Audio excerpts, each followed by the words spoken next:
વાત કરીએ સુરતની તો સુરતથી એક મહત્વના સમાચાર સામે આવી રહ્યા છે જે પ્રમાણે આજે દેશના યશસ્વી વડાપ્રધાન પીએમ નરેન્દ્ર મોદી આજે સુરતની મુલાકાતે આવી રહ્યા છે અને ઉપરથી આજે 5 જૂન એટલે કે વિશ્વ પર્યાવરણ દિવસ છે ત્યારે સુરતમાં પણ ગ્રીન તૈયારીઓ કરવામાં આવી રહી છે। જે વિસ્તારથી વાત કરીએ તો યશસ્વી વડાપ્રધાન નરેન્દ્ર મોદીના આગમન સાથે વિશ્વ પર્યાવરણ દિવસ સુરતમાં યોજાનારા કાર્યક્રમની વિશેષતા એ છે કે ઇકો ફ્રેન્ડલી સસ્ટેનેબલ થીમ સ્વચ્છતા અને નવતર પ્રયોગો માટે દેશભરમાં જાણીતા એવા સુરત શહેરે પર્યાવરણની જાળવણી તરફ વધુ એક ઐતિહાસિક અને પ્રશંસનીય કદમ ઉઠાવ્યું છે।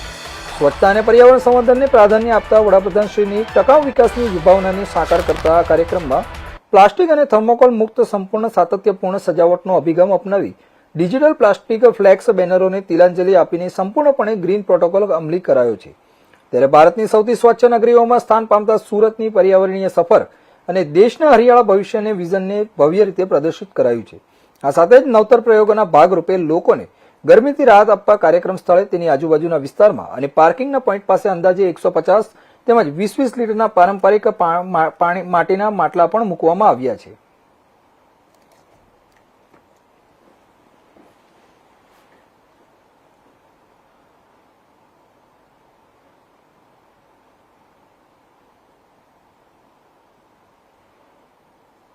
તો આ મામલે વધુ માહિતી માટે અમારા બ્યુરો ચીફ શૈલેષ ત્રિવેદી અમારી સાથે જોડાઈ ગયા છે। જી શૈલેષજી, જે પ્રમાણે આજે પીએમની સુરત મુલાકાત છે ને તેને લઈને આજે ગ્રીન તૈયારીઓ કરવામાં આવી છે તેને લઈને માહિતી આપશો। ચોક્કસ આજે વિશ્વ પર્યાવરણ દિવસ છે અને વિશ્વ પર્યાવરણ દિવસને ધ્યાનમાં રાખીને સુરતના વડાપ્રધાનનું જે આગમન છે એમાં તમામ જગ્યાએ નો પ્લાસ્ટિક ઝોન જાહેર કરવામાં આવ્યો છે। નો પ્લાસ્ટિક જાહેર કરવામાં આવ્યું છે। ખાસ કરીને હું આ એક પોસ્ટર આપને બતાવી રહ્યો છું।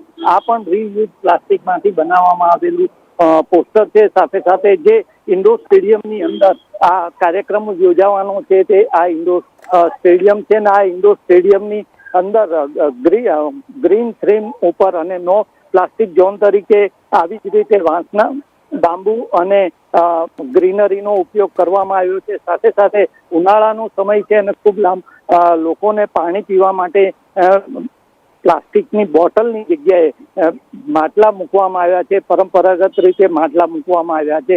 4:15 વાગે આ ઇન્ડોર સ્ટેડિયમમાં વડાપ્રધાન નરેન્દ્ર મોદી અહીંયા પહોંચવાના છે ને લગભગ 18,000 કરોડથી વધુ ની રકમના પ્રકલ્પોનું ખાતમુહૂર્ત અને લોકાર્પણ પણ તેમના હસ્તે થવાનું છે। ખૂબ મોટી સંખ્યામાં અત્યારથી જ લોકોએ આવન જાવન લોકોની શરૂ થઈ ગઈ છે।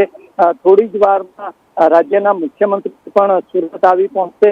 સાથે સાથે નાયબ મુખ્યમંત્રી જે હર્ષ સંઘવી છે તેઓ એક સાયકલ રેલી મારફતે અહીંયા ઇન્ડોર સ્ટેડિયમ ખાતે પહોંચશે અને સાયકલ રેલી જે નો પ્લાસ્ટિક અને પર્યાવરણ દિનની જે જાગૃતિનો મેસેજ છે એ મેસેજ તેમના દ્વારા આપવામાં પ્રયાસ કરવામાં આવશે।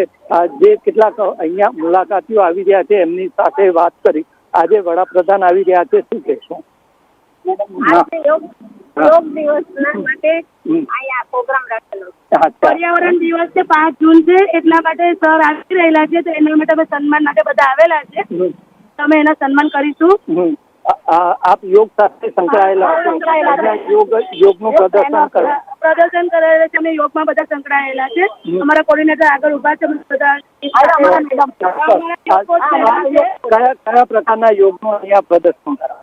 હવે કયા પ્રકારનું છે તો અમને પણ ધ્યાન નથી, સરપ્રાઈઝ છે એટલે આપ પણ કઈ કહી ના ચોક્કસ અહીંયા વિશ્વ પર્યાવરણ દિવસ છે તેની સાથે સાથે જે યોગ આગામી જૂને યોગ દિન આવી રહ્યો છે એની પણ તૈયારી અને જાહેરાત અહીંયા કરવામાં આવશે। ખૂબ મોટી સંખ્યામાં અત્યારથી જ લોકો અહીંયા આવી રહ્યા છે અને ખાસ કરીને જે રીતે અહીંયા તમામ તૈયારીઓ કરવામાં આવી છે તૈયારીઓને અત્યારે આખરી ઓપ અપાઈ રહ્યો છે અને તમામ ખૂબ મોટી સંખ્યામાં લોકો ઇન્ડોર સ્ટેડિયમ અત્યારે પહોંચી રહ્યા છે।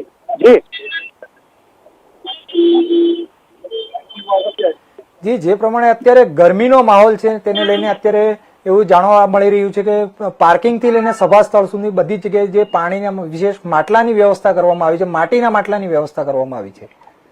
ચોક્કસ નો પ્લાસ્ટિક યુઝ આ કાર્યક્રમ આ જે વડાપ્રધાનનો કાર્યક્રમ છે એમાં પ્લાસ્ટિકનો કોઈ પણ ઉપયોગ નથી કરવાના। એને લઈને દરેક જે પાર્કિંગ સ્લોટ છે તેમજ ઇન્ડોર સ્ટેડિયમની અંદર પણ પાણીના માટલા જે છે એ મૂકવામાં આવ્યા છે. પ્લાસ્ટિક બોટલ એલાઉ નથી. અંદર તમામ જગ્યાએ પાણીના માટલા મુકાયા છે અને કાગળના ગ્લાસ મુકાયા છે. એટલે કે જે નો પ્લાસ્ટિક યુઝ જે છે, સિંગલ પ્લાસ્ટિક યુઝ છે, એની પર જે બેન છે અને એની અંદર જે જાગૃતિ લાવવા માટેનો આ એક પ્રયાસ છે અને એના પ્રયાસના ભાગરૂપે ઠેર ઠેર પીવાના પાણી માટેના જે માટલા મૂકવામાં આવ્યા છે, માટીના માટલા મૂકવામાં આવ્યા છે અને પ્લાસ્ટિકનો ઉપયોગ સદંતરપણે ન થાય તેની પણ એક તકેદારી અત્યારે રાખવામાં આવી રહી છે.